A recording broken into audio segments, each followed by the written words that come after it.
आज पढ़ने वाले हैं घर्षण या स्थैतिक विद्युत, फ्रिक्शनल और स्टैटिकल इलेक्ट्रिसिटी।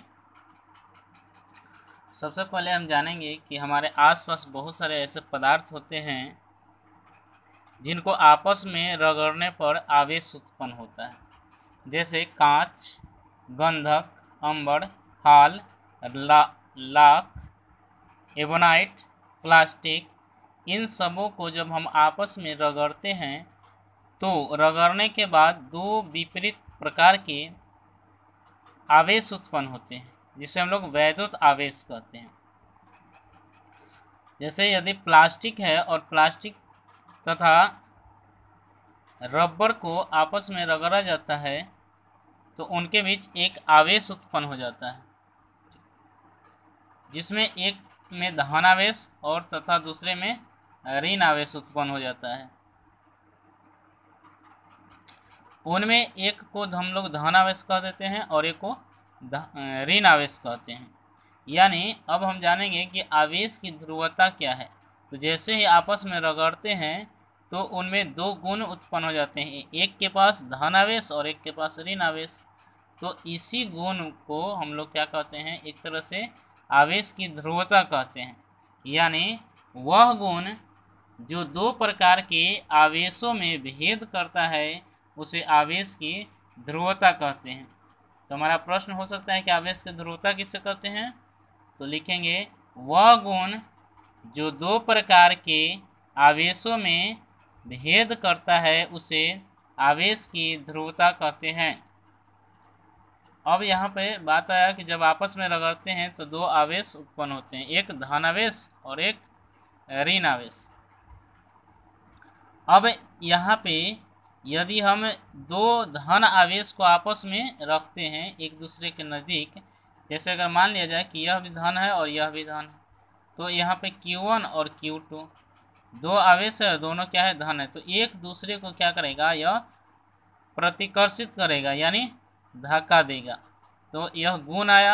आवेश का क्या गुण है कि अगर दोनों गुण सजातीय हो तो एक दूसरे को प्रतिकर्षित करेगा। अगर एक के पास माइनस हो, Q1 के पास यदि माइनस और Q2 के पास प्लस आवेश हो तो ये एक दूसरे को क्या करते हैं, आकर्षित करते हैं। तो दूसरा गुण क्या आया कि आवेश यदि विजातीय हो तो वे दोनों एक दूसरे को आकर्षित करेंगे। ठीक है, अब आगे देखते हैं घर्षण विद्युत क्या है। तो घर्षण विद्युत क्या है, जैसे ही हम आपस में दो वस्तुओं को रगड़े तो रगड़ने के उपरांत, ठीक है, रगड़ने के उपरांत क्या होता है कि आवेश उत्पन्न होता है और आवेश किसी वस्तु पर स्थिर हो जाता है। ठीक है, आवेश किसी वस्तु पर स्थिर हो जाता है तो वह क्या कहलाता है, स्थिर आवेश होता है।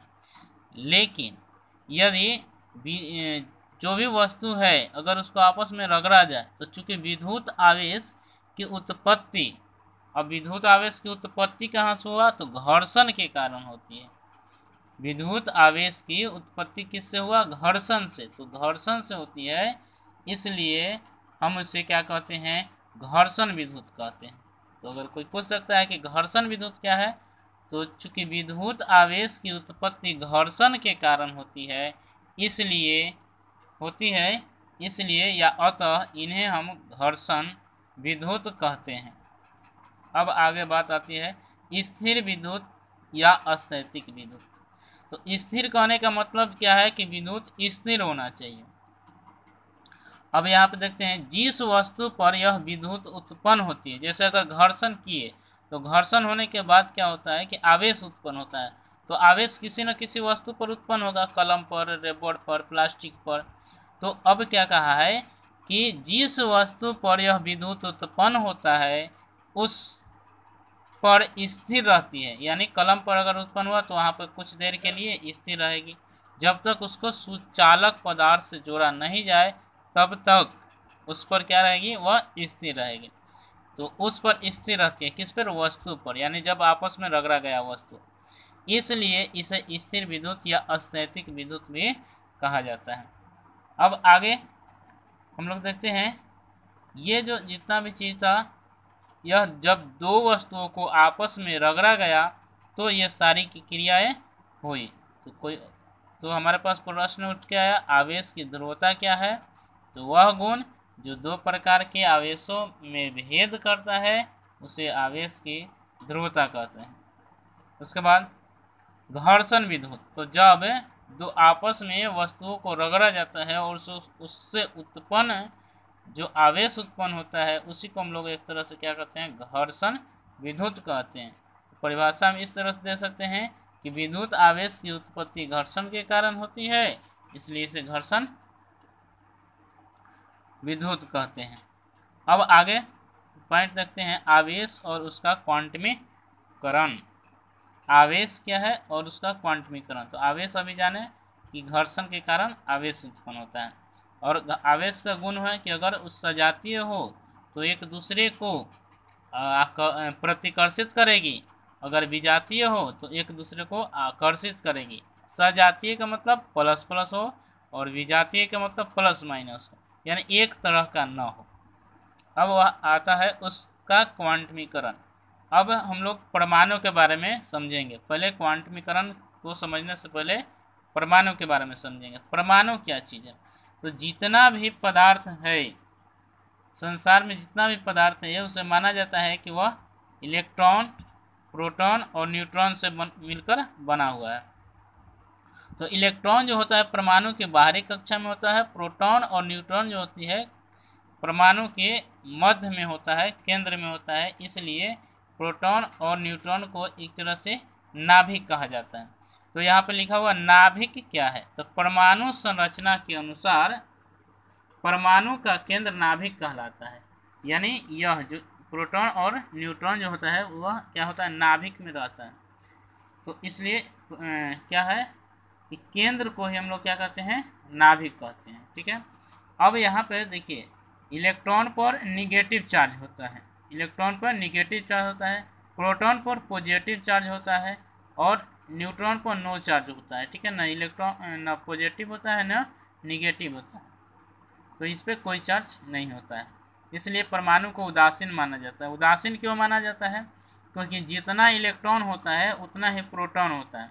अब देखिए, इलेक्ट्रॉन पर जो आवेश होता है वह निगेटिव होता है। किस पे? इलेक्ट्रॉन पे आवेश होगा निगेटिव। तो एक आवेश का मान लगभग होता है -1.6 × 10⁻⁻19 कूलम, और एक प्रोटॉन का चार्ज लगभग 1.6 × 10⁻⁻19 कूलम होता है।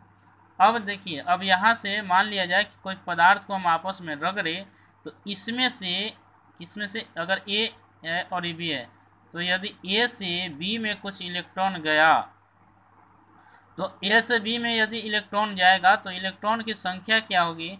1 होगी, 2 होगी, 3 होगी, 4 होगा।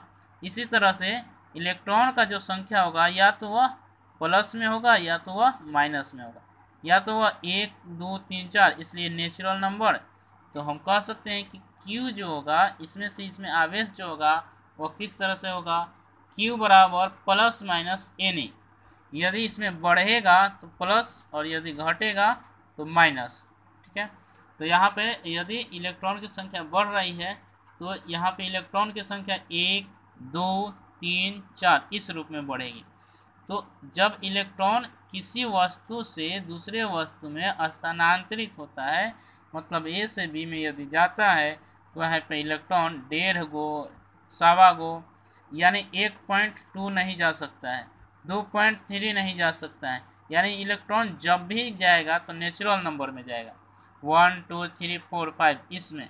तो इसलिए ऐसे बंडलों के रूप में जाएगा। मान लिया जाए एक बार अगर रगड़े तो हो सकता है 2 गो इलेक्ट्रॉन जाए, हो सकता है 1 इलेक्ट्रॉन जाए, या हो सकता है 50 इलेक्ट्रॉन जाए। तो एक बंडल के रूप में जाएगा। जैसे मान लिया जाए एक बार में 1 गया, हो सकता है कि 50 गए, तो एक बंडल के रूप में जाएगा, जिसे हम लोग क्या कहते हैं? क्वांटमीकरण कहते हैं। जिसे हम लोग क्या कहते हैं? क्वांटमीकरण कहते हैं। यानी जब भी इलेक्ट्रॉन एक वस्तु से दूसरे वस्तु में स्थानांतरित होगा तो वह बंडल के रूप में होगा, 1, 2, 20, 30, 40, 50 इस रूप में। इसलिए इसी गुण को हम लोग कहते हैं क्वांटमीकरण।